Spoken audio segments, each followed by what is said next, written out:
So sa ngayon, ito po yung ating part 2 ng pag-harvest ng kalabasa.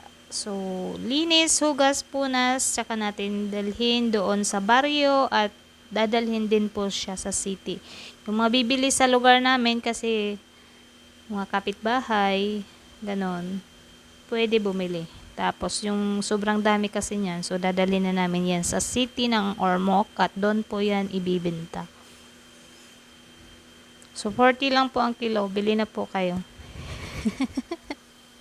Nagbebenta dito.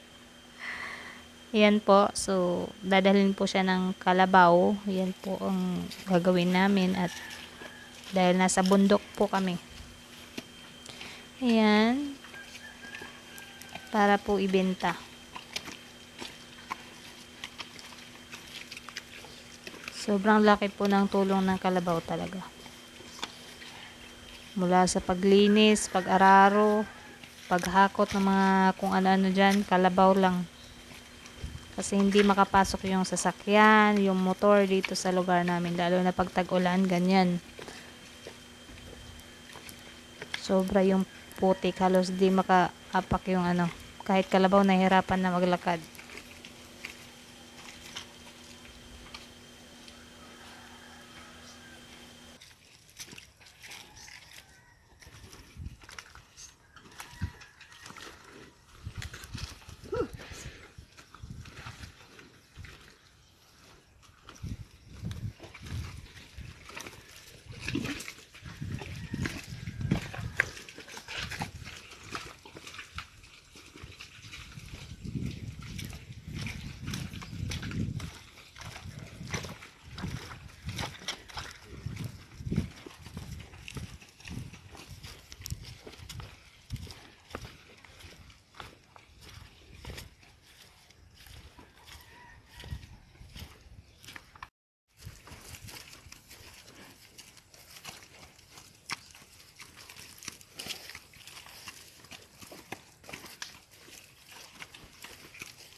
So guys, kung bago pa lang po kayo sa aking channel, please watch and subscribe my YouTube channel.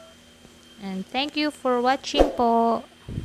Salamat. Mabuhay po tayong lahat.